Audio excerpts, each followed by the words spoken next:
Today on Public Research. And then, of course, even after he becomes a neo-Nazi, explicitly says, I'm a neo-Nazi, Rockwell is just absolutely craving Buckley's approval throughout the rest of his life, and sees himself consistently as fundamentally on the same side politically as Buckley. Rockwell is willing to do, and he says this very explicitly in his correspondence with Buckley, willing to do the things that Buckley knows in his heart are true and necessary, but doesn't have the courage or the strength to do himself. Historian David Austin Walsh joins me to discuss his new book, Taking America Back, the Conservative Movement and the Far Right. We go in depth on the patron saint of conservatism, William F. Buckley, and his deeper than previously known connections to the extremist fringe, and end by discussing why Kamala lost, Joe Biden and Walsh's clash with historian Daniel Bessner as well. Let's get into the book. Taking Back America, the fight against socialism. Tell me about... No, I'm joking. I was joking that was going to be like... how do we take... Well, we already took America back. How do we take down the Islamo-fascist socialist agenda of the Marxists? Yeah. I was thinking that we should start with Buckley. I was watching him on Charlie Rose. Have you seen him on Charlie Rose? I'm sure I did it one. I mean, it's been a long time since I've gone down that clip. I used to watch on. I was doing this even before I began researching the book. Just watching episodes of Firing Line. So I just want to start with a clip of Buckley. Oh, this is Buckley. This is old Buckley. This is like Buckley right before he died. Yeah, this is actually the show that Rose did. When he died, it's like a retrospective. But okay, yeah. I'll just play a random clip. He said that the Soviet Union would end up in the ash heap of history, and said, tear down that wall. It caused a lot of tremors in the diplomatic establishment that isn't used to that kind of language. But there are episodes like this. This book begins with a speech I gave on behalf of the graduating class at Yale. This is 19. I was watching these clips, and he would be, he was interesting to listen to. The language is very unique, and he uses fancy words. But then I'd ask myself, what did he just say? Mm-hmm. Or like, what was the point? Like, I also, when I was like in high school, I was the kind of nerd that loved watching Christopher Hitchens, William F. Buckley, all that on YouTube. And I was thinking back to, I was like, what was Buckley about? And really the stuff that really came to me is like the way he talked and the smile. But as far as message, ideology, it's oddly blank. Like, take Hitchens. Like, I know what his message were. It's like all the Iraq stuff and the atheism stuff. With Buckley, it's a little blank. Do you agree with me? Yeah, no, I think that Buckley, it's interesting because I haven't really watched any of like late, just before he died, Buckley in a very, very, very long time. I mean, really, I think since like when I was that age, in 2004, 2005, must have been like 15, 16. And I was also the kind of nerd who would watch Charlie Rose on PBS. Channel 17 in the Twin Cities, if I remember correctly. But I think that the clip that you just played really underlined to me just how much William F. Buckley was a creature of the mid-20th century. That was his affect throughout his entire life. It almost seems, to me, as I've written a book in which he, plays a very prominent role, almost anachronistic to see him talking in 2004 sort of about the retrospective of his career and that sort of patrician accent that he does. I think that, lots of people have talked about this before. Lots of people have written about this before. And I'm sure that this is going to be a major, major theme in Sam Tannenhaus's upcoming biography of Buckley, which I thought was supposed to be published like back in December. I guess it's coming out sometime this year. Really looking forward to it.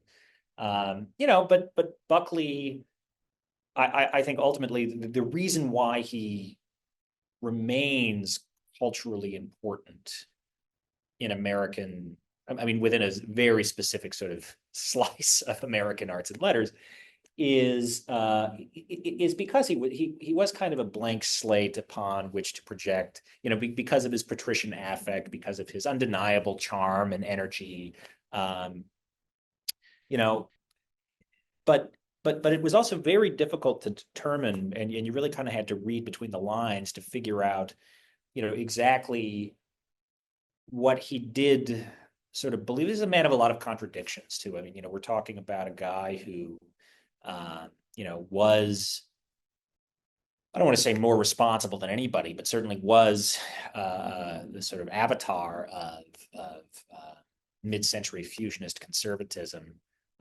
despite the fact that he was, a very devout, from all I can tell, Catholic.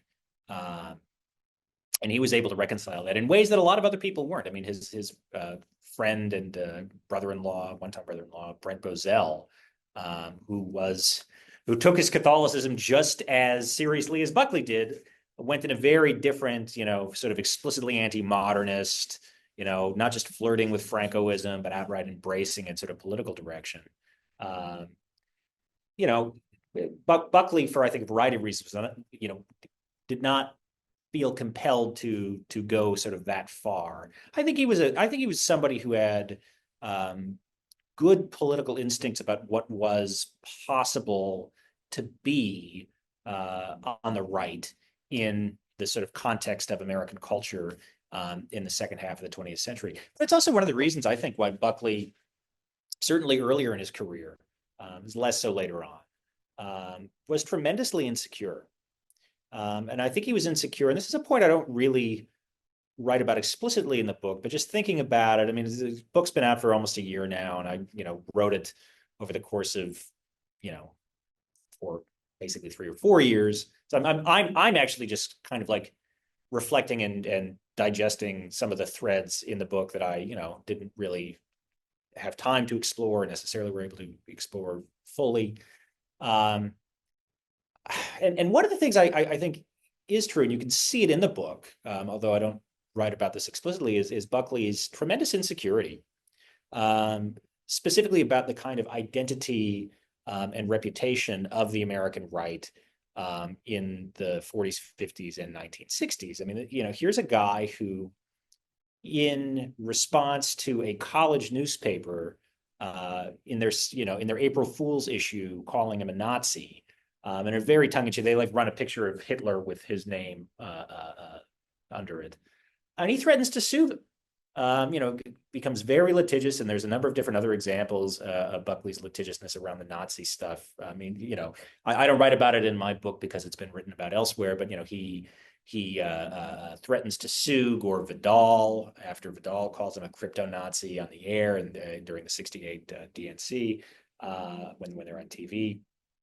And he, there's threats of lawsuits and counter lawsuits, and he, if I remember correctly, I think it was an Esquire. He gets an issue of Esquire pulled from their sort of like archives because Vidal has an essay in which he writes about Buckley in it. And to me, that just there's a tremendous amount of insecurity, and I think it stems from this kind of. I mean, this is the thesis of my book, right? It stems from this kind of understanding that, even if William F. Buckley is not himself a Nazi, and he was not a Nazi, he was not a Nazi, he was not a fascist. But that firm dividing line between Buckley's sort of neat, responsible, respectable right and, the kooks and the crazies was always pretty porous. There's always been a commonality there. They stem from sort of the same root political commitments. And this was a driving feature in Buckley's insecurity. And I think a lot of insecurity among quote unquote, respectable American conservatives. And that's again, you can trace that throughout the second half of the 20th century. It's not really an issue anymore because conservatism has embraced that. I was gonna say, like, I long for people on the right who would be offended by being called that. I just want to ask something about his voice Mhm. because it's so unique and it's so the core of, with the firing line. Did you look into did he model himself on somebody? Because he is such a unique personality.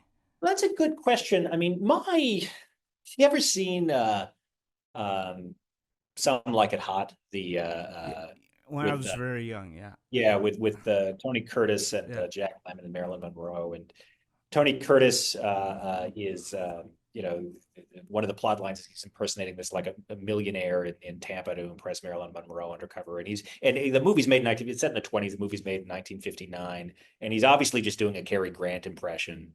And there's a line where Jack Lemmon says nobody talks like that. And the joke, of course, is it's obvious he's doing a Cary Grant impression.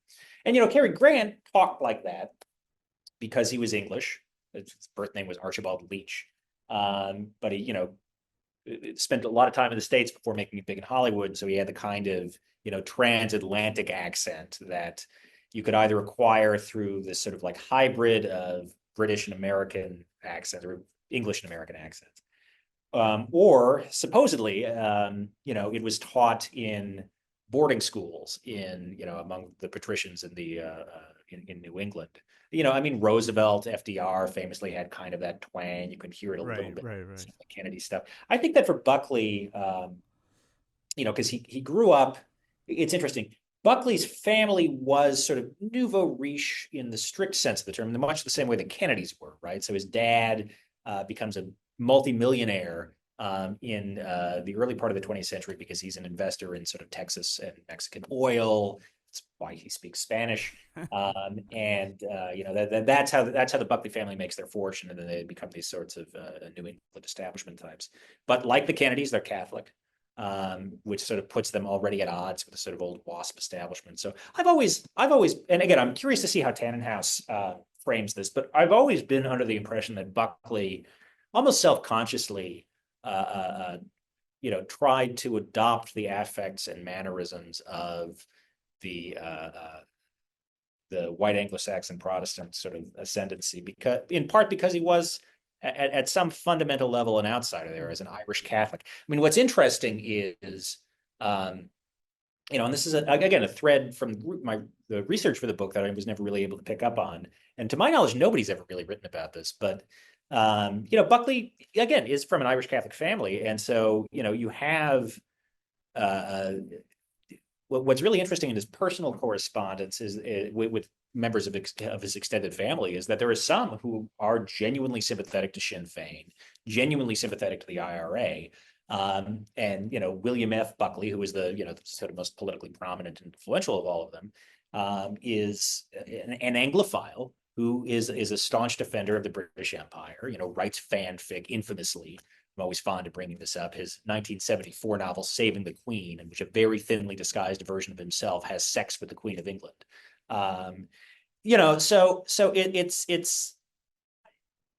it's just interesting to see how much he embraced that sort of aspect of Anglo-American culture, and so I think that the voice, in particular, is a product of that. It's a product of a very specific time. It's a product of a very specific social set, but it's also something I think that he leaned into very deliberately. Again, the Kennedys, who have a similar arc and trajectory, don't sound like that. And I think there's a reason for it. Yeah, they also sound weird, but in a different way. Yeah. He was such a convincing wasp. I'll just play it because I thought it's so interesting. He's my image of a wasp. He's everybody's image of a wasp. It's I astonished when I first learned many years ago now that the guy is like an Irish Catholic. My family's Irish Catholic in Chicago. They don't sound like that. Granted, they weren't millionaires, but still. You're from Chicago too? My family is. I grew up in the my dad's from the South Side. Oh, I know this clip because I love this clip. The Devlin right. clip. Yeah. Now this is amazing. I heard you bring it up, so I looked up, and it is amazing. Throughout the rest of the world. It just first of all, problems. Like. To hear like these are like a prejudice that literally has died out, like anti-Polish, anti-Italian, anti-Irish. So I've never even heard. This is probably the first time I've seen anti-Irish racism in my life, but it's stunning. People should be kept. Where is it? But it It's right at you're the not end, doing isn't it here. Prepared to bring people for courts to examine. Problems of people Is that right? Unfortunately, demanded the government settle Wait, where is extortion. it? Have a lot of Irish. Oh, here, he must have done it. So, I'm No, sorry. I think it's just a few. Yeah. Bizarre. No, but I know the clip you're talking about because it's one of those moments where the young guy in that clip, I forget his name, but I remember looking him up after I watched it about a year ago, and it turns out that he's still alive. I believe he's either in the House of Lords or the House of Commons as a Tory MP, or maybe he might be retired, but he had a sort of distinguished career in politics. And yeah, no, I mean, he's just dripping with contempt for the Irish. He talks about, part of the problem in America is you let too many Irish in politics. And I don't even think it occurred to him that Buckley could have been Irish, let alone an Irish Catholic. And it really just is. It's a testament to just how effective how convincing the persona that he sort of created for himself really was. The guy literally looks at Buckley. He's like, "These Irish, they're not civilized like us, and Me. I mean, that's the other thing that the sort of I mean, I haven't spent a lot of time in the UK. I've been there a couple of times. Lived in Ireland for 6 months, and there is a kind of, even to this day, a little bit of it was certainly among the older generation, because of the Troubles, a kind of distrust intermingled with a little bit of with the Irish, but with the sort of aristocracy in the UK, it's I mean that's what he's tapping into. It's a kind of prejudice, anti-Irish prejudice that hasn't existed in this country. I mean, maybe it was on its last legs in the 1950s. It can exist because I thought about this recently. There just aren't that many, purely Irish or purely Italian Americans left. I mean, there are in some areas. But also, I mean, the thing is that there's been so much scholarship over the years about, how the Irish became white in America, how the Italians became white, et cetera, et cetera. But certainly that I think about this a lot in the context of my own family, there is no distinctive communal sense of Irish American identity that is tied to any specific political commitments. Really, the last legs of that was with NORAID and the support for the IRA and Sinn Féin during the Troubles in the second half of the 20th century. But since then, I mean, I don't. There has not been a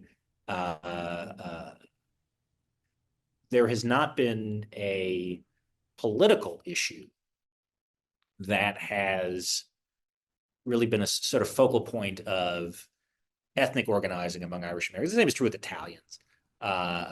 It's not true with American Jews, which is one of the reasons why that can still be spoken of as a kind of specific and cohesive political identity. But it's very interesting. I found it, so I'm just going to play it real quick. Here it is. They vote was an issue. Local government elections, north and south in Ireland, are corrupt. They vote dead men in Ireland, Mr. Buckley, with north or south. They don't have the sort of Anglo-Saxon standards of electoral morality which we expect and which you expect. The fact remains that we got a lot of dead men. Well, I know you've got quite a few Irish too. That's one of your problems in America. But the difficulty,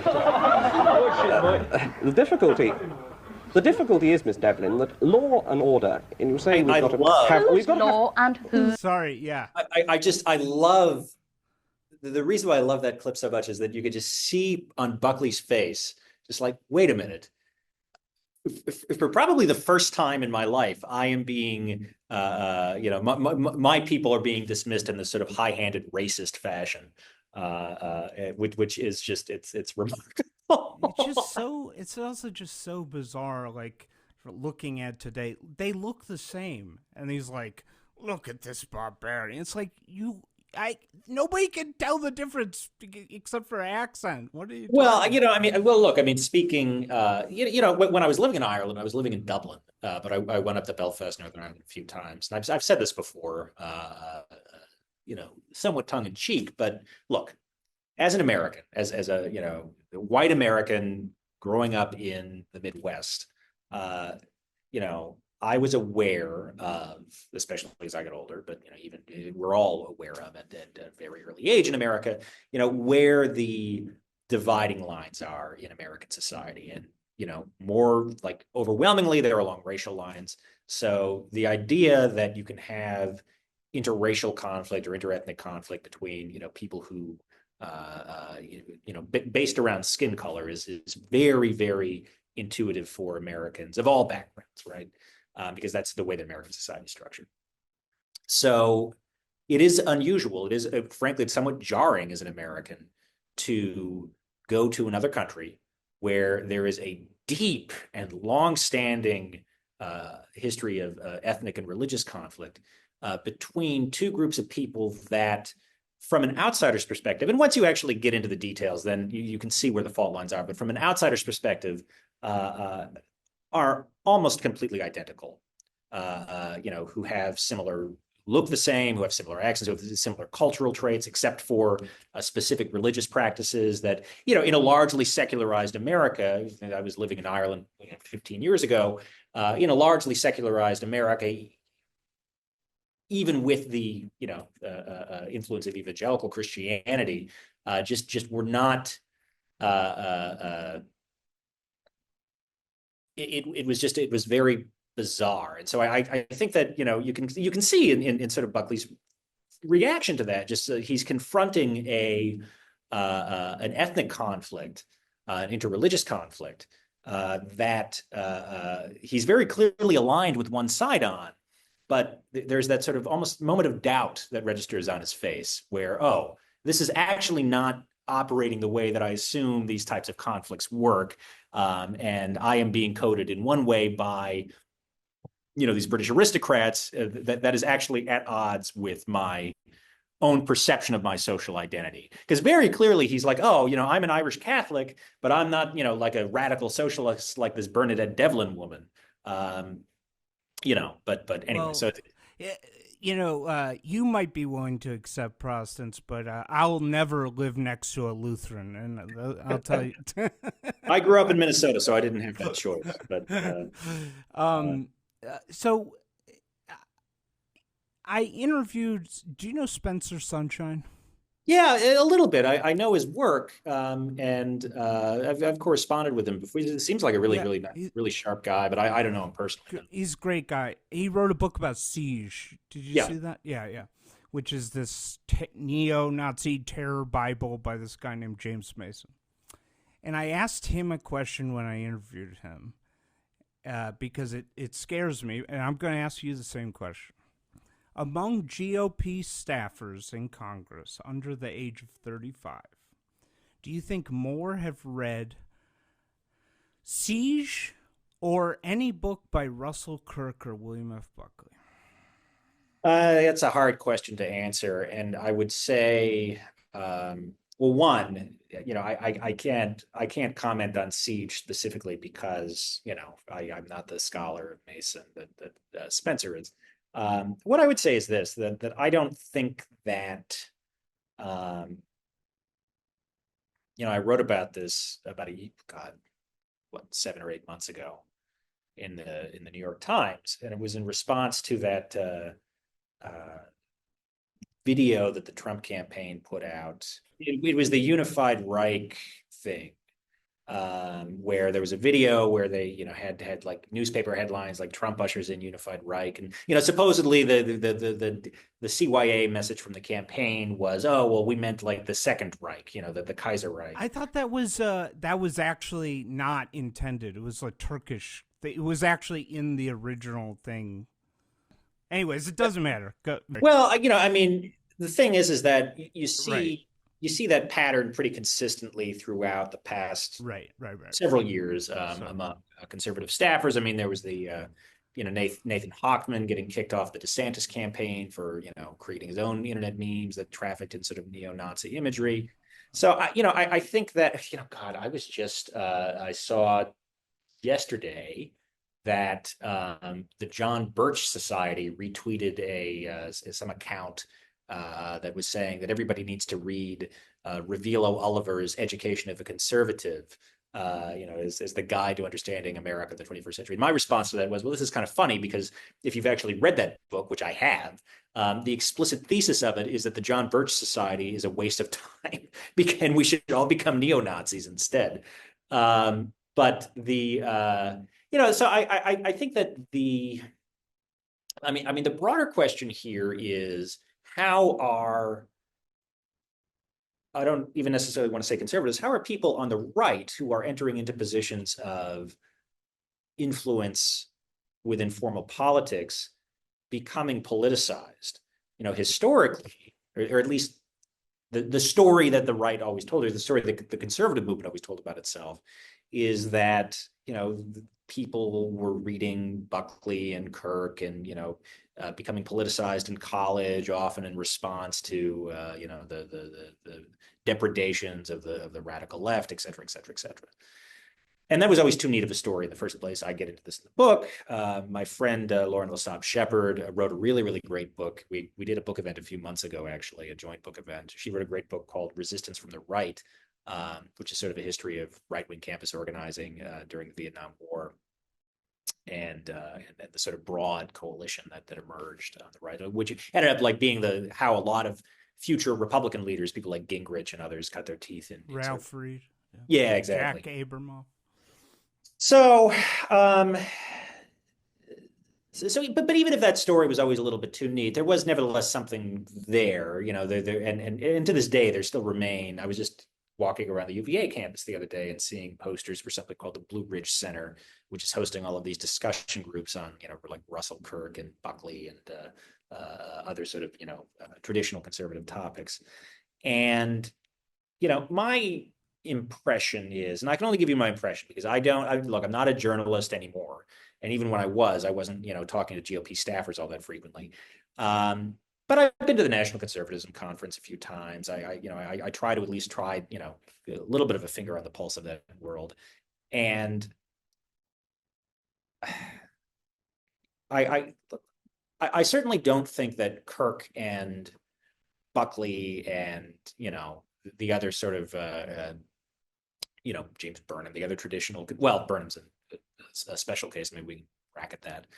Are obscure or completely, unread or unexamined. But I also don't think that, I don't think that particular style of conservative politics that they sort of represent, or maybe more specifically, I don't think it's through Buckley that young conservatives, young right-wingers in the 2020s embark on their politicization. I mean, Buckley's been dead for 15 years, Kirk for much, much longer.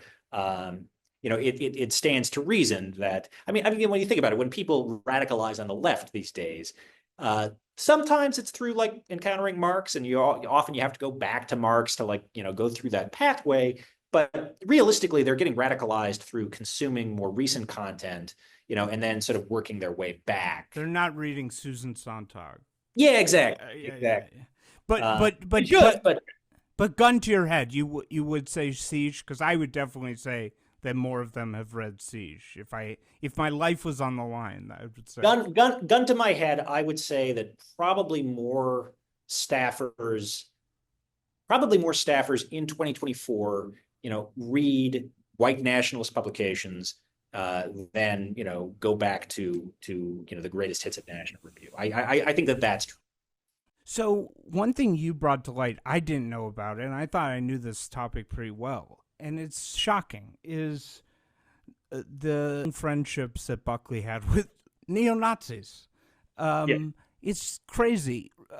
George Lincoln Rockwell, the American Nazi Party guy, they're writing kind letters to each other. The Rockwell thing, though, is shocking. So they struck up the relationship before he put on the armband, right? Yeah, the Rockwell. So I don't want to overstate this, because I do think that Buckley did not consider Rockwell, a close friend after 1960-61, when Rockwell openly embraced Nazism. I think that I mean, Rockwell is such an, I don't spend enough time on him in the book, and in part because he's been written about. There's been a biography of him written before, and he was obviously very, very closely examined in the 1960s as, the America's leading neo-Nazi. But, I mean, he, he basically, according to his biography, both according to his autobiography and then Frederick Simonelli, I believe is his biographer's name, a historian or a college professor at the University of Florida, if I'm remembering that correctly. He wrote a book back in the mid-2000s about Rockwell. And Rockwell in his autobiography says that by like 1951, 1952, he had come to the conclusion that Hitler was right. The U.S. fought on the wrong side in World War II, openly embraced the sort of self-label of Nazism, even if he wouldn't go public about it for years afterwards. And, according to his biographer, his like family and friends confirmed that, by the early 1950s, he was already going down the road of sort of neo-Nazism. But Rockwell sort of, before he embraces the swastika publicly, he tries to make a go of it in the conservative movement. He's a naval reserve officer, has been swimming around in sort of right-wing circles as a journalist for a number of years, works for the American Mercury briefly in the 56, 57. Ends up getting a job selling magazine subscriptions for National Review on college campuses in 58, 59. It's not, again, it's not the sort of position that is super important in the editorial sense. He's not like, running the magazine or, one of the, but he's on the payroll, and it's not an unimportant job considering how so much of the strategy for conservatism, certainly for National Review at the time, was to make it appear young and cool and, the sort of leading edge of sort of anti-establishment intellectualism in the late 1950s. And so that's how he and Buckley sort of get to know each other. And it's very, very clear that Rockwell, from the very beginning, is enamored with Buckley as this sort of larger-than-life figure who is, very erudite, well-educated, rich from this sort of, nouveau riche, but still very much establishment family.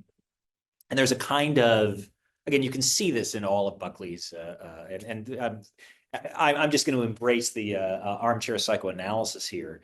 Rockwell's parents were vaudeville actors and comedians. They were based out of Illinois, and I believe, if I remember correctly, it's Illinois. I think it's from Peoria. But he grew up like around the Marx Brothers, like quite literally. His dad was like friends with the Marx, because they were on the vaudeville circuit together. So I've been thinking a lot about, and I don't really talk about this in the book, but I'm working on some other stuff that I've been sort of trying to process this. When you think about George Lincoln Rockwell and his sort of Nazi kitsch stuff as a kind of performative camp, I mean, I think there's a theatricality to it that is almost certainly influenced by his childhood and his growing up in these vaudeville circles.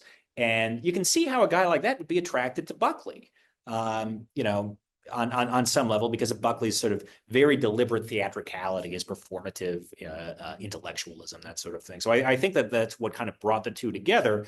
And then, of course, even after he becomes a neo-Nazi, explicitly says, I'm a neo-Nazi, Rockwell is just absolutely craving Buckley's approval throughout the rest of his life, and sees himself consistently as fundamentally on the same side politically as Buckley. Rockwell is willing to do, and he says this very explicitly in his correspondence with Buckley, willing to do the things that Buckley knows in his heart are true and necessary, but doesn't have the courage or the strength to do himself. Their final letter, this is after Buckley actually intercedes with a priest in, I believe it's 1965. He makes this public after Rockwell's assassination in 67. He intercedes with a priest to sit down with Rockwell and like try to bring him back from the sort of brink of like, Nazism.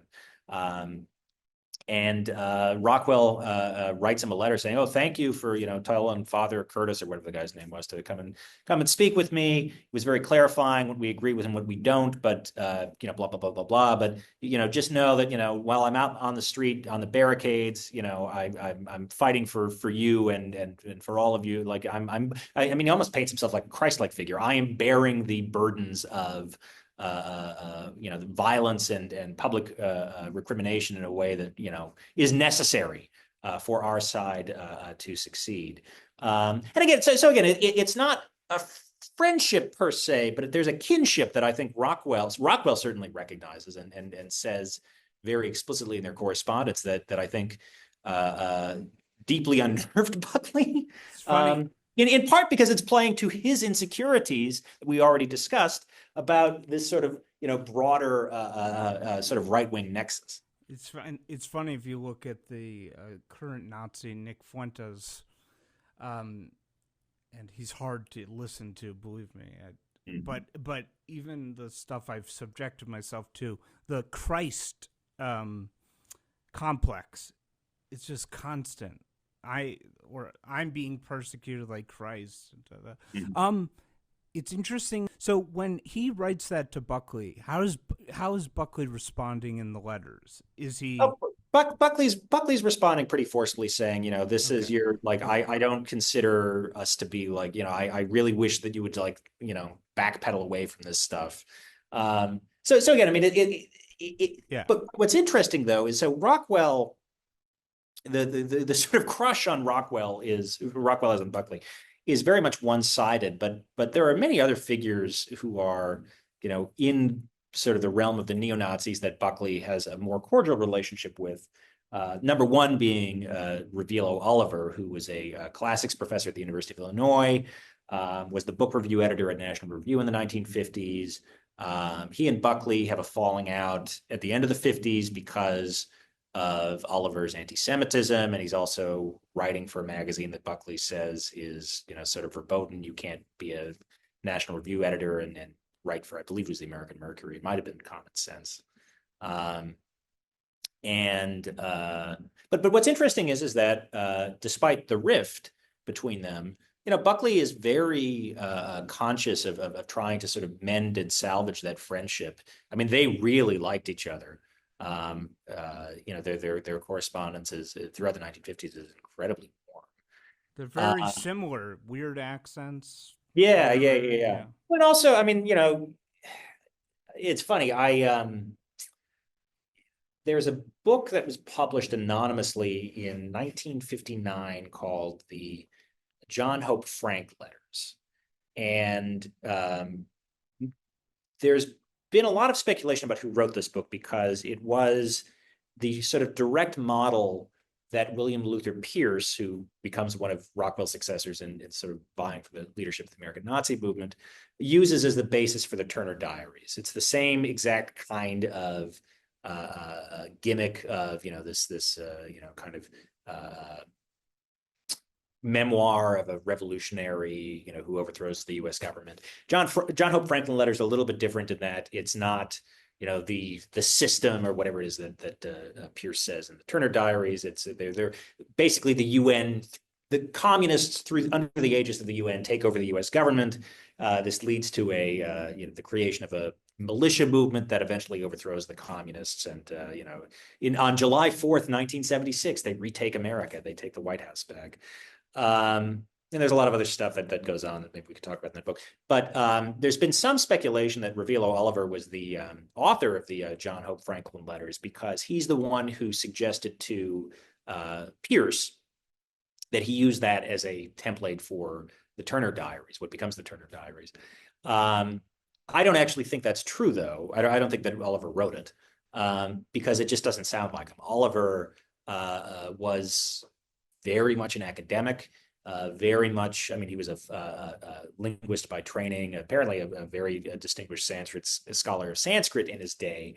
But in every recording of the guy, every piece of correspondence I've gotten my hands on, all of his writings, he sounds like a twit, quite frankly, much like Buckley. And I think that kind of shared commitment to pompous and pretentious erudition, I'm tongue in cheek myself, was what sort of cemented their friendship. But yeah, I mean, as late as like 1962, 1963, Buckley's still sending Oliver like sort of warm letters saying, yeah, you know, hopefully we can mend our rift. What actually finally convinces Buckley to kind of not turn his back on Oliver per se, but just not, you know, no longer continue to try to mend the friendship is very similar to the Rockwell story. He has somebody sort of intercede with Oliver, I think it's 1961, 62, to try to you know, figure out what sort of common ground they can build off of. And there's a handwritten note in Buckley's files that I don't know who wrote it, but basically said, you know, Oliver is an atheist and a materialist, and that's sort of the font. Because Oliver's big thing was he was a biological racist. He really firmly believed in biological race as a sort of ontological category. That was also a historical category, right? That's, I mean, it informed his anti-Semitism. He blamed the Jews for trying to sort of applied or, you know, undermine the sort of racial understanding of history and humanity. You know, Buckley was also a racist. He also, you know, firmly believed in biological distinctions between the races. You know, it's one of the reasons why National Review published a lot of the race IQ stuff in the 60s, 70s, and to the present day. You know, there's this interesting letter that Buckley writes to John J. Kilpatrick, who is, you know, one of the architects of massive resistance here in the state of Virginia to desegregation. You know, later becomes a, you know, National Review contributor. And Kilpatrick writes something in the mid-1960s, which is just more or less it's an openly white supremacist defense of segregation. And Buckley says, you know, this is going a little bit too far. Like, you know, even if there are biological differences between the races, and I, for one, think that there are because of race IQ and whatnot, you know, we can all still come together. We shouldn't act as if this were the case. We can all still come together under, you know, universal Christian brotherhood. I mean, Buckley was a devout Catholic, and that did inform a lot of his political choices. You know, Oliver didn't have that, you know, he was very dismissive, not outright sneering of Christianity, towards Christianity. And so, you know, using biological racism as sort of his his sort of fundamental foundation, you know, that led him to, he was better able to embrace the sort of fascistic impulses, the neo-Nazi impulses, where that took him. One final point about this: their shared atheism was actually one of the reasons why Oliver, for a time, sort of got on board with the John Birch Society. And who shared atheism? Not Robert Welch. Robert Welch. Oh, Robert Welch. Okay. Robert Welch. So when Oliver joins the John, he's one of the founding members of the John Birch Society. One of the reasons he gets on so well with Robert Welch is that they're both atheists. I mean, you know, Welch is supposedly like an Episcopalian or something, or is from that kind of background, but they're not religious. They're pretty staunch atheists. And so that's sort of what an important component of that relationship in the 1960s. However, you know, after Oliver leaves and or is ejected, and he's ejected from the John Birch Society in 66 for his anti-Semitism, he turns pretty harshly on the Birchers, basically saying that this was all a scam. You know, he thought that it was going to be this like underground revolutionary anti-communist network, you know, that involved a kind of militant action, and it's just it's just an educational society that is just trying to build money off of you know, dedicated right-wingers. You know, people will write to him. College students will write to him. They were writing to him in like the 1970s saying, hey, you know, I want to oppose what's going on campuses. I'm against SDS and these communists and Marxists and Jews and whatnot. Should I join the John Birch Society? And he'll tell them, no, it's a waste of your time. They're just going to try to bilk you out of your money. But very, very quickly. So Oliver would, you know, in all of his writings after the 70s, just condemn and castigate the Birchers and talk about how much he hates Robert Welch, the founder of the society. But he never said anything bad about Buckley. He always liked Buckley. He always had a kind of respect and admiration for Buckley and his sort of, even though he didn't agree with him at this point, he thought he was kind of a sellout. Like, Buckley had a personal magnetism that was a key aspect of sort of binding all of this together. Interestingly, and this is so interesting because he said this in the 60s. how do you say his name? Revelo? I have no idea. All right, Revelo Oliver. He said that when he left the Birch Society, that Welsh had sold out to Zionist interests. Oh yeah, that's interesting. I can give you the backstory to that slightly. I get at this in, I think I get at this in the book. I've written about this elsewhere, maybe. Basically, what happened is, so the John Birch Society had since its foundation, and I'll bring in the ADL into this, and it's a complicated relationship, and I've got my own thoughts about the ADL, especially these days. But so the Anti-Defamation League and the John Birch Society were more or less open enemies throughout the entirety of the Birchers' existence, and there was a couple of reasons for that. The biggest one being that at this point in time, the ADL is very much a sort of establishment liberal, Cold War liberal organization. They're anti-communist, they're pro-Zionist, although that means less before the Six-Day War than it does after. They're dedicated to fighting political extremism across the spectrum, right? They collaborate with a lot of they collaborate in purging a lot of socialist and communist Jews from public life in the early 1940s and 50s. But they're also, it's 20 years after World War II, 15 years after, not even 15 years, in 58, when the Birchers are founded, 59, we're talking, 7 or 8 years at the most from the sort of heights of McCarthyism. And they're very sensitive to any inkling of a kind of neo-fascist or McCarthyite revival, which is certainly the John Birch Society is a direct revival or a direct descendant of McCarthyism. The people who were involved in it, the initial founders, are all staunch McCarthy defenders. So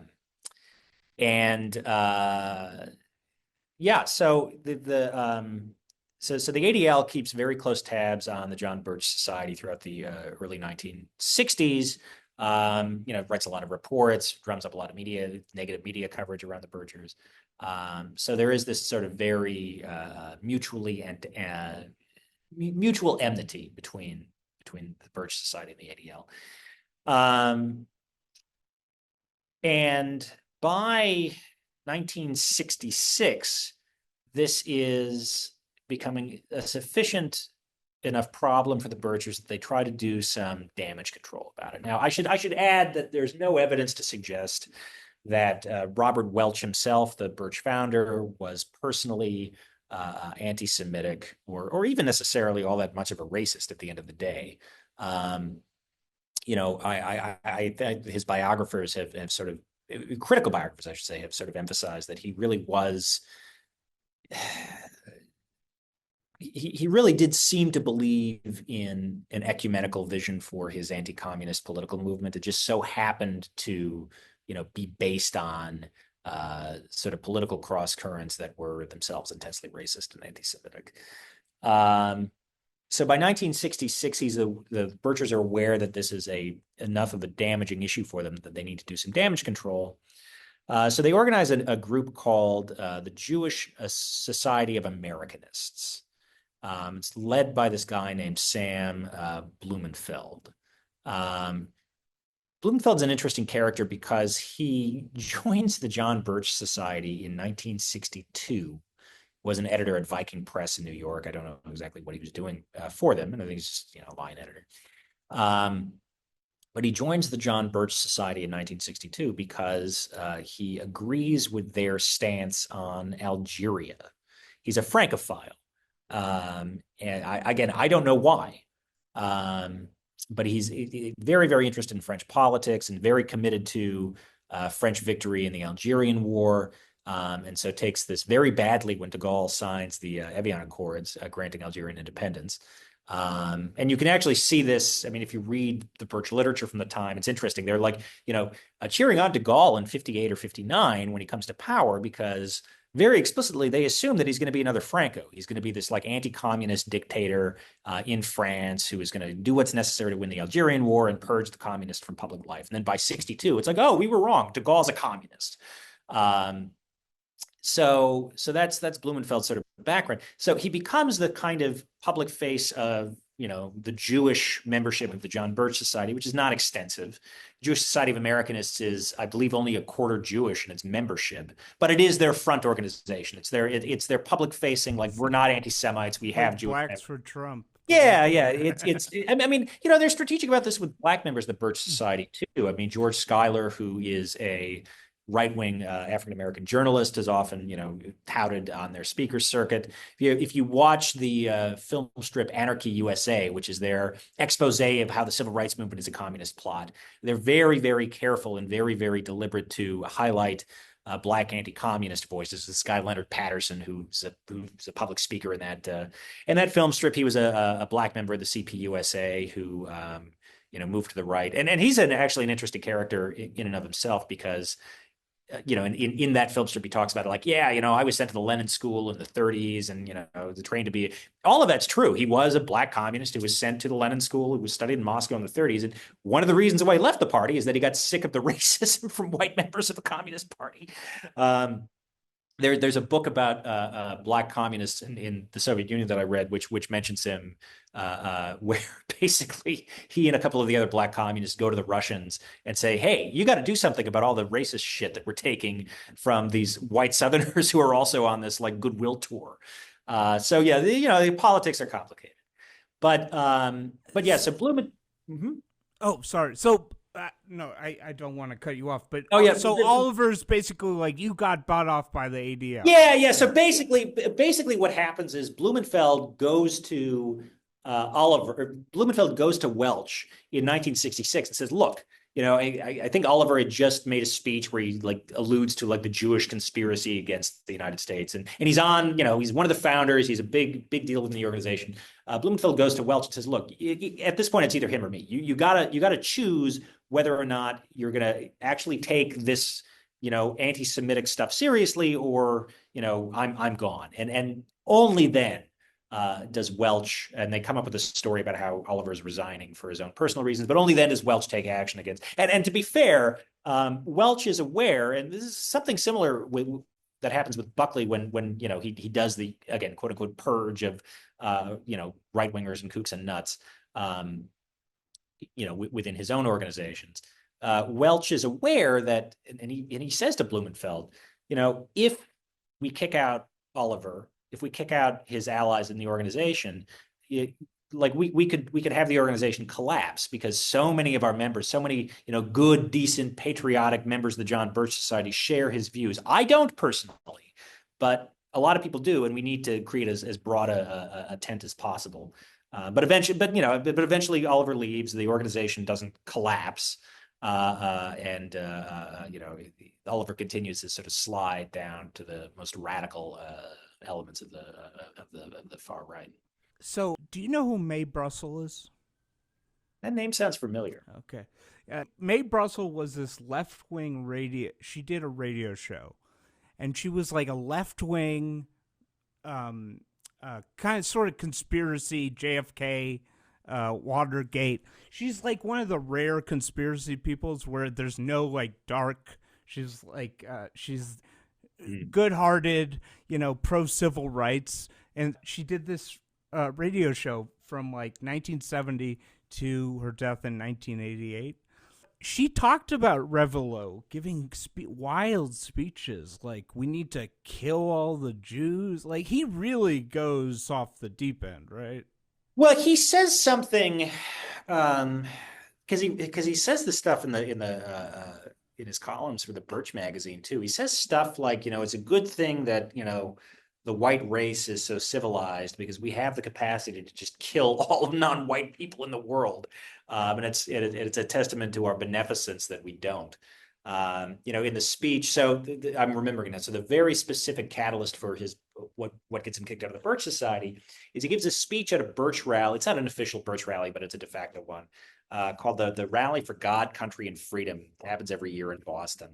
And he gives a speech where he talks about like these various conspiracies, including the Jewish conspiracy, and he just goes on and on and on about the prospect of a Haitian-style race war in the United States, and it's all of this. I mean, it's really I don't want to go so far as to say it's the origins of the white genocide narrative, but it's certainly a through line that you could see throughout, far right.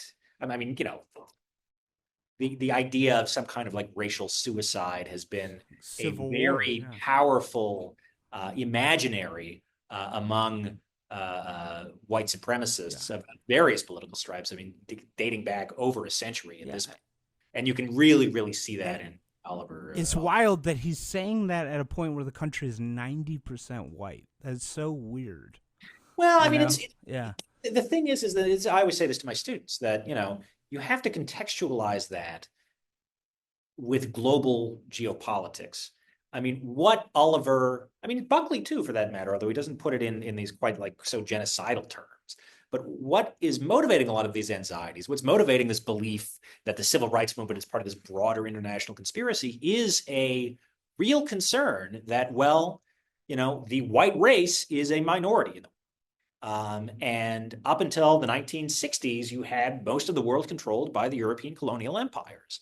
And now that political control is beginning to unravel. It's not a coincidence that this is also the beginnings of the real, from the 50s to the 70s, really the 80s, the massive concerns about overpopulation, which are not based in nothing because of, Malthusian assumptions, that are not actually true because of the Green Revolution. But really, a lot of that is just, there are too many black and brown and Asian people who are reproducing. And they're going to sort of, the rising tide of color. This is the title of Lothrop Stoddard's book in 1922, right? The rising tide of color is going to, spread all over the world and, consume the white race. I mean, that sort of white genocide narrative, even if it's not said so explicitly, is very, very common, across the 20th century. And again, you see this expressed in different ways, depending on, sort of one's political viewpoint and factions. I mean, Buckley, to his immense credit, never advocated, as far as I'm aware, we should just genocide these people. But he did in 1957 in that infamous "Why the South Must Prevail" article compare Jim Crow in the South to British control of Kenya during the Mau Mau uprising, right? And that the civil rights movement and Mau Mau are essentially two sides of the same coin. And this is bad because, Anglo-Saxon civilization is good. Anyway, so the 1965 Immigration Reform Act is passed. Did you look to see what was the reaction to that? Was there any? Because that's the funny thing is when you, for instance, like the current right wingers, they basically view their viewpoint is that Buckley, all of these guys were basically duped. And that this conservatism of 80 years, from the 20s to the 2000s or the 1990, was basically these guys got duped into getting so invested in this stupid Cold War thing and obsessing about tax rates and unions. And what they really should have been freaking out about was they should have been advocating for immigration cuts. They should have been freaking out about the 1965 Immigration Act. Basically should have been focused on this racial immigration stuff. Did they I like Rockwell? Because what I've heard is what's very interesting is that the people who passed it had no idea what it was going to do. Apparently, Ted Kennedy was arguing for it because it was known sort of as the Irish cousin bill. Anyways, I was curious if you looked into that. No. Well, so, I'm not the expert. No, so the 65 Immigration Act, the Hart-Celler Act, I'm not the expert in this, and I don't really write about it in the book. And I think part of the reason for that is that at the time, it's not to say that conservatives were not opposed. Many conservatives have been opposed to the bill because they were. But at the time, Hart-Celler, the importance of it, I don't think was really sort of felt at the time because of all of the other issues going on. I mean, we're talking less than a year after the passage of the Civil Rights Act, voting rights bills up into for debate at that time. It was all part of the broader Great Society packages. I think that the conservatives at the time understood it to be part of the sort of broader package of, ill-conceived and unconstitutional sort of liberal reforms. Certainly Buckley, as far as I'm aware, was not an advocate of Hart-Celler and wrote critically of it later in his life. But I don't recall, just offhand, that there was sort of undue focus on immigration. Because there were so many bills coming out. Yeah. Yeah. Well, and also, I mean, this is also one of those moments where, the 24 immigration, Hart-Celler essentially invalidates the 24 Immigration Act. That had been on the books for 40 years by then. I mean, there'd been some flexibility after World War II on immigration, although a very, very limited amount with the Displaced Persons Acts, which were still crafted to exclude European Jews.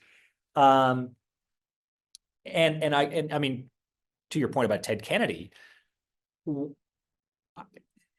at least some interests at the time understood it to be a way to allow for and encourage more European immigration. Yeah, right? they thought that the Europeans were going to keep coming, but that people from Norway no longer really wanted to leave as much. Yeah. Yeah, and for that matter, again, I don't want to overstate. I neither want to overstate nor understate the importance of Hart-Celler with legal immigration to the United States. But just so we're clear, because I don't think that most Americans, certainly most Americans who have not had to go through the immigration system understand this. It's really hard to immigrate to the United States. Now, most of the people, look, I grew up in Minnesota in the, I went to high school in the 2000s. Most of the people who I went to high school with who were not native-born Americans were refugees who were admitted to the United States as asylum seekers from Southeast Asia, from the Horn of Africa. In general, there were some exceptions, but in general, these were not people who came to the country through the Hart-Celler system. I'm not bashing it. No. I didn't. But my point being that I think that a lot of the anxieties that are obviously provoked by immigration, that are obviously still central to our politics today, are less about these sorts of, I mean, it's interesting. Why is it that I just finished writing a draft of an article that touches on some of this stuff for Boston Review. I don't know if they're going to publish it because, frankly, it's not one of my better ones, but it's been a busy week at work. Why is it that the H-1B visa issue exploded after, Vivek Ramaswamy's ill-conceived tweets the day after Christmas last month? And why is it that, at least in popular discourse, it's not the case among, right-wingers, but why is it that it's been, relatively submerged since, right? And I think a big part of it is that, immigration is obviously such a hot button issue in the United States. It is a politically mobilizing one. There is probably not political support for deporting 15 million people per Trump's statements on the campaign trail, but I mean, we'll see what happens after January 20th. But obviously there is a real kind of anti-immigrant sentiment and animus that can be mobilized. With the H-1B visas, though, I mean, how many people are admitted to the United States on H-1Bs, and how many people does it actually end up affecting? I mean, I'm very ambivalent about H-1Bs myself, in large part because they are essentially a form of indentured servitude. But we're talking about a relatively narrow swath of the economy that it affects when it comes to like tech workers or doctors or whatever. Again, that's not to say that they're good in the power that they give to employers. But anyway, but all of which is to say that because it only affects a very, very small kind of, I mean, I think that that's broadly the case with Hart-Celler too. Like it really the legal immigration system, because it is certainly not an open door, policy. You just don't have the racial quotas that you had explicitly under the Johnson-Reed Act. I mean, it's a roundabout way of kind of answering your question. Why was it not perceived to be as epochal as it was? They had no idea what it was going to do. That, it's funny, in your book, you had to write about anti-Semitism because it was just all over the place. And it's funny, like, if you look at the anti-Semites today, right? This was, why is America going to be majority non-white or whatever? It was a Jewish plot. Mm-hmm. And these Jews, and it's protocols and all this stuff. But this is so emblematic. But if you actually read the history of, like, the Hart-Celler Bill, which I guess they would say maybe it did put us on, it brought in a lot of Asian, Indian, other non-white immigrants because of the sponsor system, because people didn't want to come from Norway. Yep. But if you look at the history, the truth is, they didn't know what it was going to do, but the reality is not useful. It's too complicated, Yeah. Well, I mean, that's the thing. I mean, a lot of federal policy is the law of unintended consequences. And I think that this is certainly one of them. I mean, but one of the other things I'd add, and again, I've been thinking about this in the context of H-1B, and the sort of splits with the tech right and the sort of white nationalist right, is I forget who it was who said this. It was somebody who said this on Twitter, but I thought it was a really astute point that anti-Indian sentiment, specifically on the American right, is potentially potent because it combines a lot of the sort of classical tropes of anti-Semitism of here's this minority group that is uncannily good at, seizing wealth and power and influence. They only hire each other. Exactly. And frankly, that stereotype, those attitudes have not been helped by, in fact, I think have been somewhat encouraged by some of the, I mean, I was rereading, not rereading because I had not read it before because I didn't want to waste my time with it, but I'd been reading recently Amy Chua and her husband Jed Rubenfeld, I think is his last name, both Yale law professors, their book, The Triple Package, right? Which was published, I think, in 2014. And it's supposedly, it's her follow-up to Battle Hymn of the Tiger Mother, and it's sort of a defense of, it's very, very similar in many respects to the kinds of arguments that places like National Review were putting out in the 1970s. It's a cultural essentialist argument for why certain ethnic groups, immigrant groups, are more successful than others in the United States. And specifically, they talk about East Asians, South Asians, Jews, Nigerians. And a lot of it has to do with like work ethic, entrepreneur stuff, the commitment to like, rise and grind shit.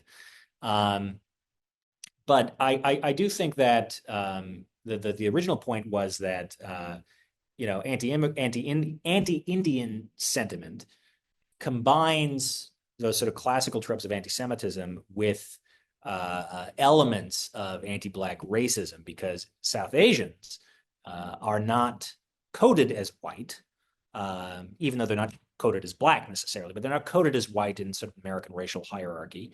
And so they're not quite.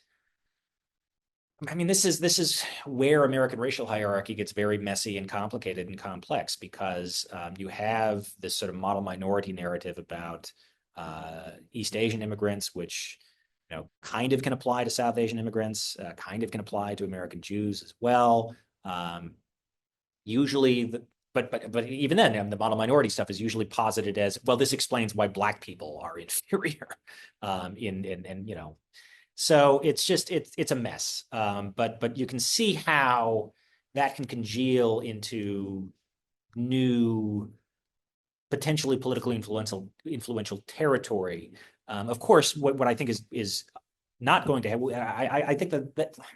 I think that's probably unlikely to emerge in the short term, given the sort of political hegemony of the tech right over MAGA at the moment. Did you notice what Musk did? How I'm not sure how many people have noticed it, but it's so brazen. So like the MAGA people were sort of turning on Musk on that issue. And he literally was like, okay, let's stop talking about Indians. Let's demonize Pakistanis. Yeah. Rape And gangs. you can get away with that because Pakistanis are Muslims. And because it's another country. Yeah. No. And because, I mean, so much of, when I was at the National Conservatism Conference, I wasn't actually able to get press credentials, so I was just hanging out in the hotel lobby with some journalist friends of mine back in July. What was interesting is that you had three discrete religious groups, along with the sort of like new right atheists who were there. Obviously, Christians, evangelical Christians, and traditionalist Catholics primarily. Maybe there were some Orthodox people there. I don't know. Orthodox Jews and Hindus, specifically Hindutva types. And so, yeah, you can see how emphasizing what's interesting is that you have in 2025 this. I was just looking at the results of the voter results in Dearborn, Michigan, where there was a swing among Arab and Muslim voters, by 118% towards Donald Trump. That's obviously due to Gaza. And that's one of the paradoxes of our moment, right? Where you have a political movement, the MAGA coalition, where, one of the forms of bigotry that can still kind of bind these disparate groups together is Islamophobia, while at the same time, the support by the Democratic Party of the genocide in Gaza has rendered them politically toxic to American Muslims. And it just creates this kind of fluid space. I don't think that Islamophobia is going to go away on the right anytime soon.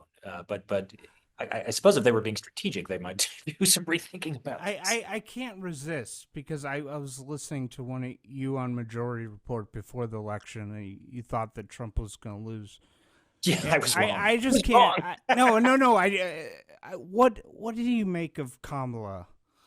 Of how she did? I think that, and I'm playing pundit here now, but I think when did I go on Majority Report? That was back in August. I was excited about Harris back in August, and for two reasons. One, Biden was gonna lose. He was gonna lose in a landslide. And I thought that at the time, and I still think that this was the right decision. You dump him, coin toss whether or not the successor, if it's Harris or somebody else, can win. But I thought in August that Kamala was on track to winning because she had some real momentum on her side. People were excited about a change from Biden, and she nominated Walz, who is a charismatic and affable guy. I thought that I still think that he was a good VP pick. I think what changed is, not to be a cheney about it at this point, because this is a postmortem that many people have made, but she tacked to the center pretty aggressively. The Cheney stuff was just the cherry on top of the sundae for the better part of 2 months of tacking to the center. She wasn't and never was a particularly gifted or charismatic politician, or on her own part. And I think that she ran a terrible campaign. But I think that more broadly, what I didn't realize, well,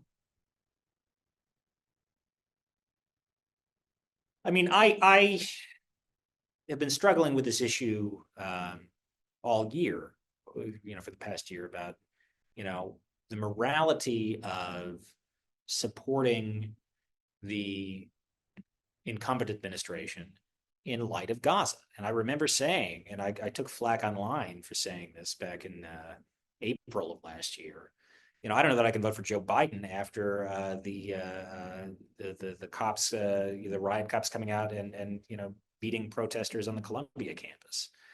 And I said that thinking that, I spent and we all spent. But like I'm thinking very specifically about the times I went out to go protest during the Trump administration. I was at Charlottesville. I saw what happened here. I wasn't living here at the time. I came down from DC for the day, but also the George Floyd protest. Like I've seen, what both what a police state looks like and what some degree of paramilitary violence looks like. And, it was ringing those alarm bells back in April of last year. And, I kept telling myself throughout the election cycle that, Trump will be worse. Will be worse on Gaza and will be worse on every aspect of, sort of geopolitics. And I have to say, I've been really shaken and just infuriated at the Democratic Party just in the past week with the ceasefire that Trump pushed through. And I don't think it's going to, look, to be clear, I don't think it's going to hold. I think that, the Israelis are probably going to use this. There's probably been some corrupt bargain to annex the West Bank, et cetera. But, the putatively liberal political party, the liberal opposition to domestic fascism couldn't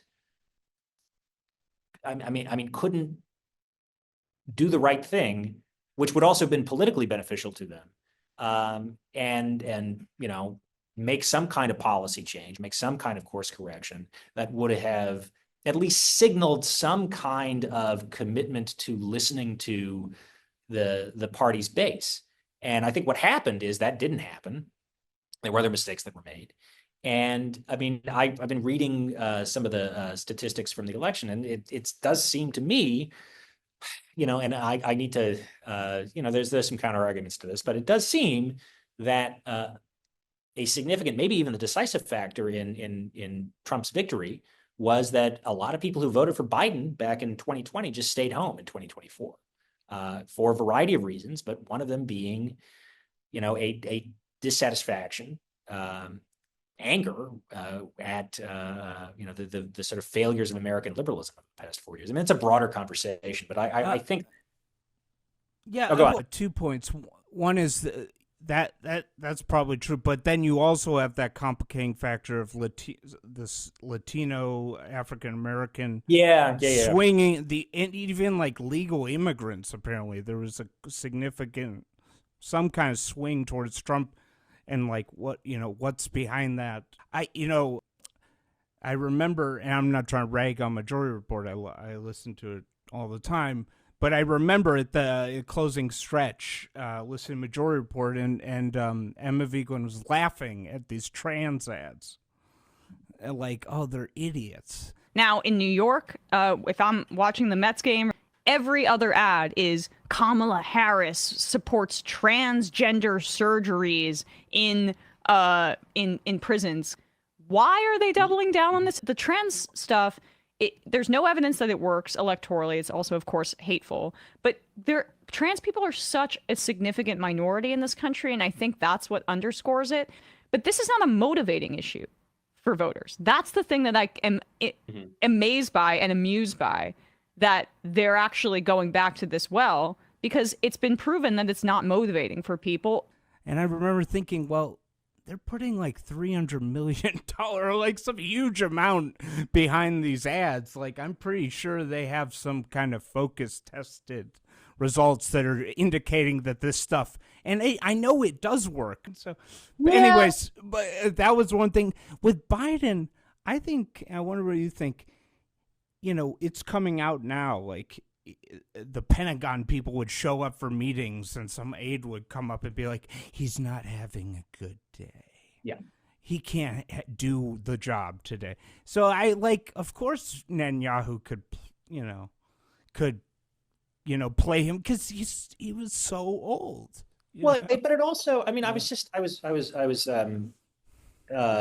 reading somebody's snarky, some like DNC aligned hack account that was snarking about like Trump's new official portrait. He looks so old and droopy. And I'm thinking to myself, that shtick played reasonably well back in 2017, 2018, when you talk about how this guy has like a clown doctor with the long hair who says he's like in the best health, of all time. Like, yeah, that was pretty funny, and you could dunk on it, and you could be politically effective in dunking on that in 2017, 2018.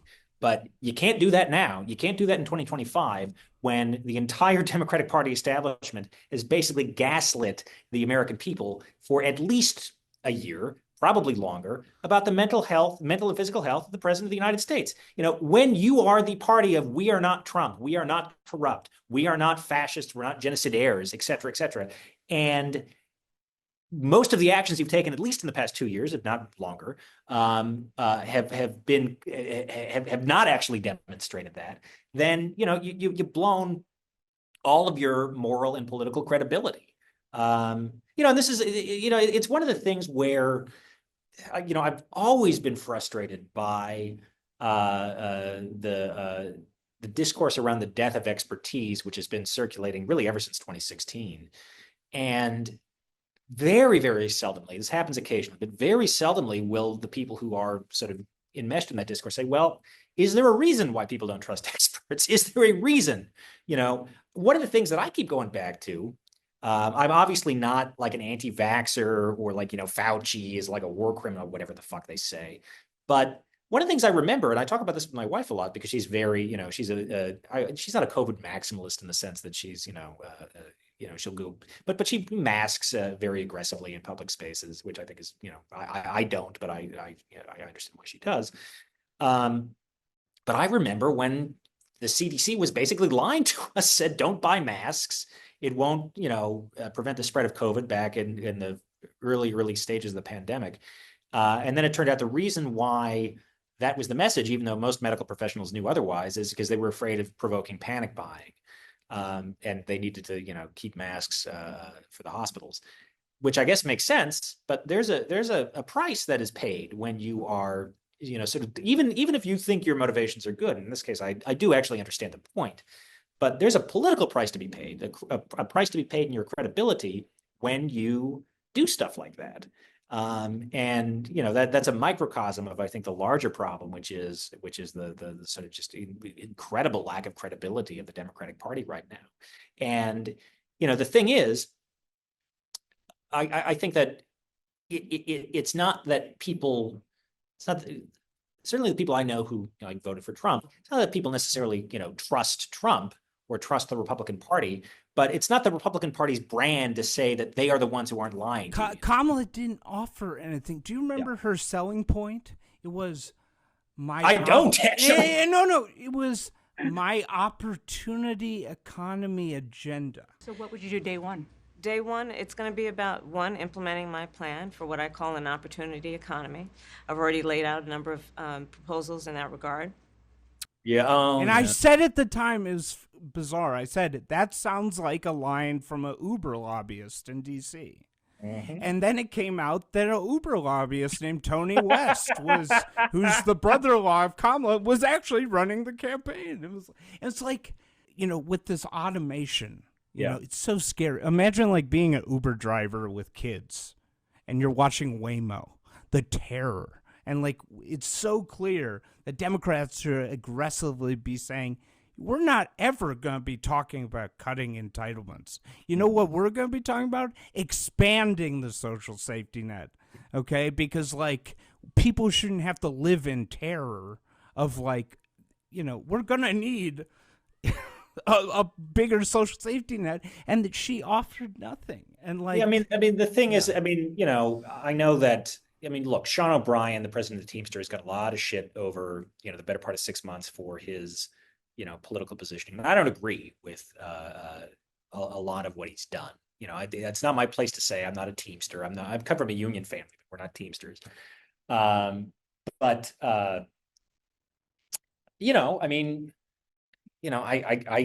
heard what he said the Harris campaign said to him, which is basically fall in line or fuck you.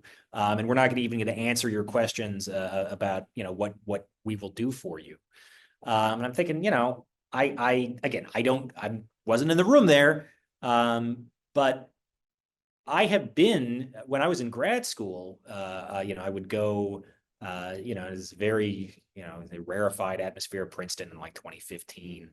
and I would go to parties with people who were students at the Wilson School, what was called the Wilson School. It's a public policy school. A lot of whom were, had worked in democratic politics, and were also had spent time in finance or Silicon Valley or whatnot. And I would tell them, I'm interested. I was involved in labor organizing for the grad students at Princeton, and they, I would tell them this, and they're like, but organized labor is a dinosaur. Like, Uber is the wave of the future, blah, blah, blah, blah, blah. And, these are the people who, 5 years later, 10 years later are, in senior staff positions or senior lobby roles for these companies. And that's the sort of leadership cadre of the Democratic Party. It didn't have to be the case.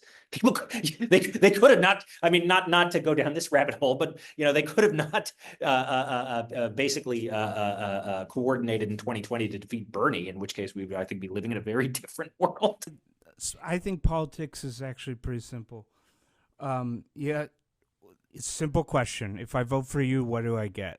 Yeah. Hillary Clinton, you had no idea. But with Trump, everybody knew he was going to build the wall. And it's like, what are you going to do on healthcare? Are you going to give me free healthcare, universal healthcare? No, we're going to defend Obamacare.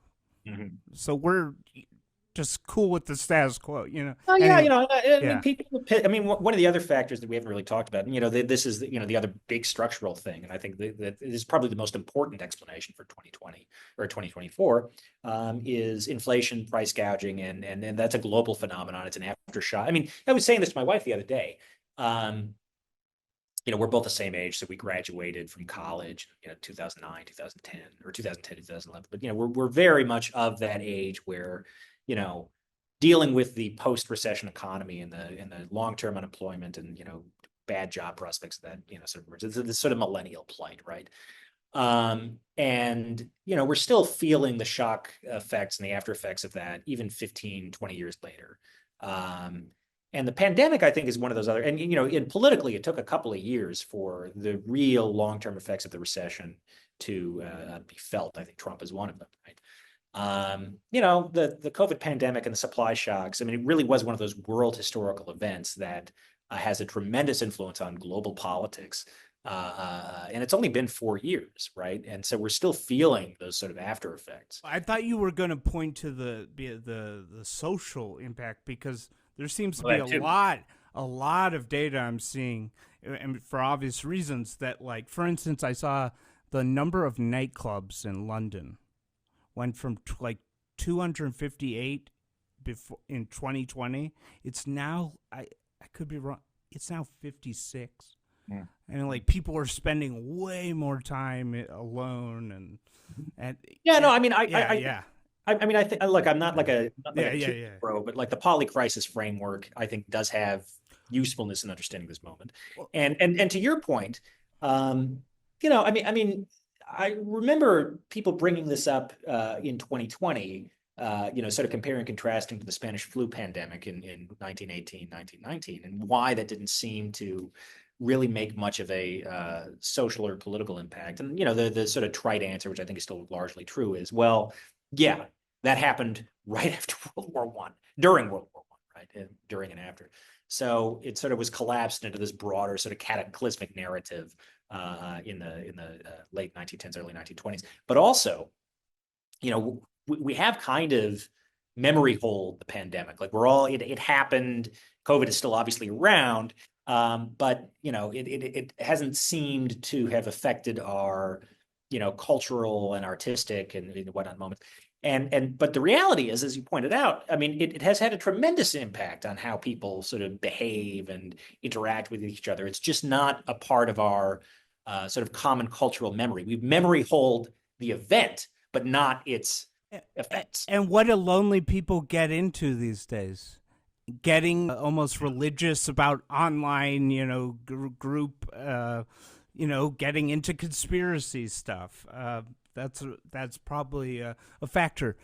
I listened to you and Danny Besser the podcast. Is the criticism? I'm pointing to features of the Biden administration that are arguably, given your own framework, fascistic. But it doesn't seem like many people are calling the Biden administration fascistic, while this was a large argument over Trump being a fascist. Well, for one thing, I mean, I do think that if you went to any of the encampments in the past 3 months, there are people calling the Biden administration fascistic on the left, whether or not, and I sure, you know who I'm talking about, though. Many of the fascism explainers.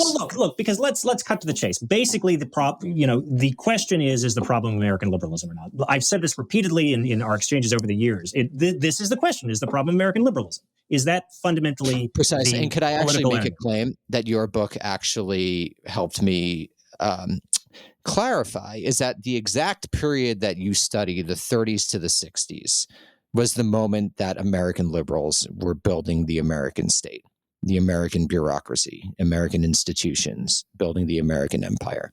So on one hand, you have liberals in control, or Eisenhower Republicans, which I think could be meaningfully associated with this tradition that I'm speaking about, building the American empire at home and abroad. And then you have your crew, which is not, to say the least. So to me, your book actually showed, what a surprise that I think this, that my argument is correct, that when you actually look at where power resides in American society, it's not with the far-right rump, which I think you show as a rump, even if they're not kooks and were meaningfully connected to the mainstream right, or the American liberal state, which is still with us very much today, and that has just been built upon by presidents since the 40s and the 50s.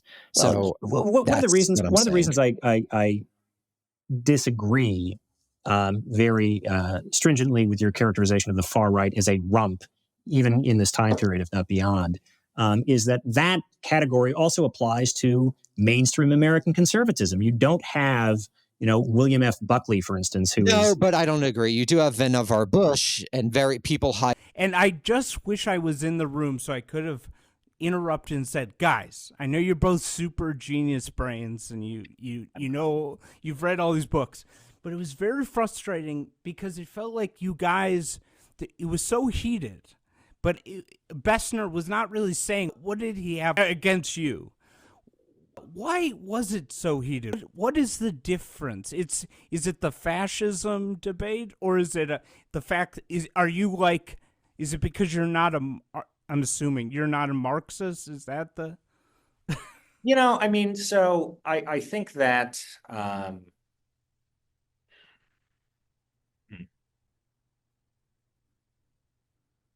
I think I'm going to try to keep myself honest here.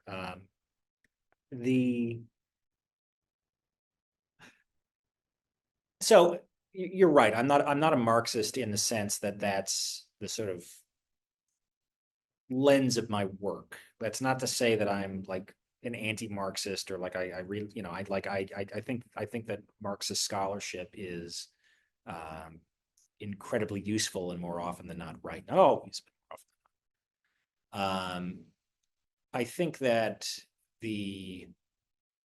there has been a divide on the left since 2016, which is oddly enough has sort of become less pronounced over the past year. But a divide on the left since 2016 about who is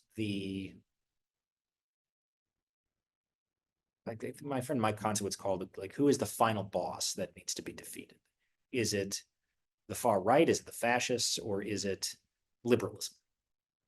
And specifically the kind of Cold War liberalism that people like Bessner and Sam Moyn and others have written very critically and I think more or less correctly about. In their view, and this is where I think that this is where the sort of antipathy and just all of that comes from. I think in their view, the reason why they were so critical and remain so critical of the sort of fascism discourse is that they understood that and argued repeatedly that what that ultimately did was to redound to the benefit of a kind of liberal anti-fascism that would only serve to like reify and defend the the Cold War liberal institutions of the national security state. Now, I was skeptical of that for a long time, in part because I think that dramatically understated and really refused to engage with what was going on and what remains going on the far right. Now, all of that being said, one of the things that I am trying to come to terms with now intellectually is, what does it mean then to, say, and I said this in 2020, I did not want Biden, to be the nominee. I did not have particularly high hopes for his administration. Initially I was a Warren person, and then I became a Bernie guy. I was a Bernie guy in 2016. I've had idiosyncratic reasons for going with Warren. But I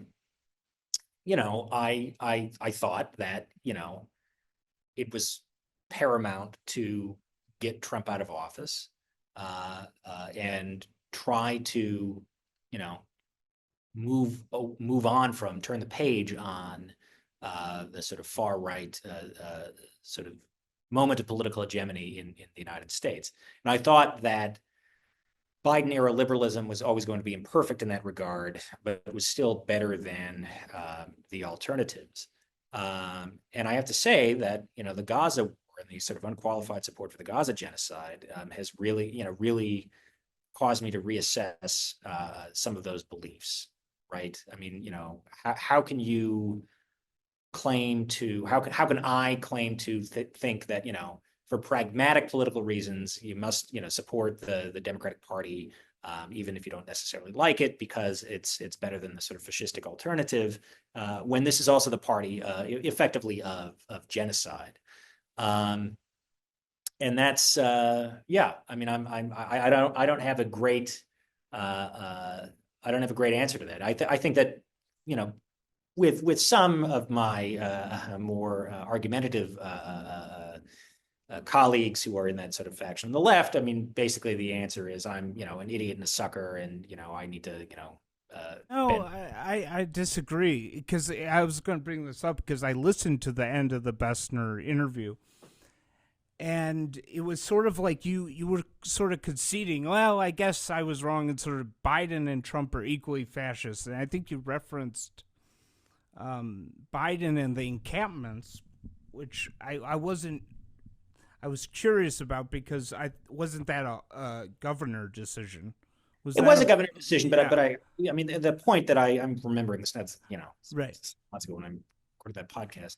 It wasn't so much that it was Biden himself. I mean, I remember actually being criticized for this by some people on Twitter and Blue Sky about, you're saying you're blaming the Biden administration for the suppression of the campus encampments, when that's actually done at the local level by, mayors or governors or whatever, which is true. But the point was that, these are still Democratic mayors, Democratic governors, not everywhere. Yeah, but compared to January 6th, I mean, let's just look at the domestic front.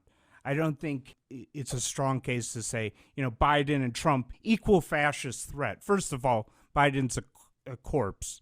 He couldn't do anything energetic with the state. And clearly, let me jump in here. Actually, one of the questions I have going forward, and I mean, we'll learn this answer soon enough, because Trump is going to be the president on Monday again. But I'm skeptical, at least at this moment, that we're going to see the kind of fascist extra, at least with sort of like the paramilitary mobilizations, all the other stuff, in the second Trump administration as we did in the first. And the reason for that is, one of the sort of counter arguments for the fascism debate was this can't be fascist, because fascism emerged at a very specific time in the 1920s where there was a powerful and organized left that was, capable of contesting for real political power in, Italy, Germany, wherever. And I was never fully convinced by that argument. The reason is that on the right, on the contemporary American right, certainly the American right in the past 20 years, certainly the past 10 years, They did genuinely think that, the cultural Marxists and BLM and, the others are, poised to, take over the country and have this woke revolution. And that was always a sort of demonic, fantasy on their part. But it also did reflect a real material reality, which is that there were large scale and reasonably well organized by 21st century standards, left-wing protest movements in the 2010s. There was a moment of, not to put it too baldly, but there was a real moment of cultural hegemony for what is now called pejoratively woke in 2018, 2019. It very quickly went away, but it was a real thing. For that matter, the George Floyd protests, the George Floyd uprisings were a real thing. And, that's all related to broader political instability around the pandemic, which I think is also what implicates January 6th. But if you listen to the J6 people, it's like, well, what we were doing was no different than, what the George Floyd uprising people were, the George Floyd rioters were doing, what have you. So there was this moment of sort of inculcate, I don't want to say mass political mobilizations, because it never, was not a vast majority of the American public were mobilized, but there were real things that were happening. In 2025, by contrast, the Democrats have more or less completely capitulated to Trump. There's little evidence of sort of grassroots anti-Trump mobilization. I'm not expecting to see, at least in the short term, same kinds of organic mobilizations that happened in 2017, which then led to a sort of cycle or contributed to a cycle of escalation. So without the need, so in a sense, I kind of agree with the point that that the sort of anti-fascist types people made back in the 2010s, that you need this sort of powerful left, insurgent left to motivate this sort of fascistic extra. I think we saw that to an extent during the first Trump administration, and we're not seeing it now. Yeah, I'm not saying he's going to become a fascist dictator. I'm just saying when I look at Biden and Trump, I see much more potential for that direction there. Thank you so much, man. I know this has been a lot of fun.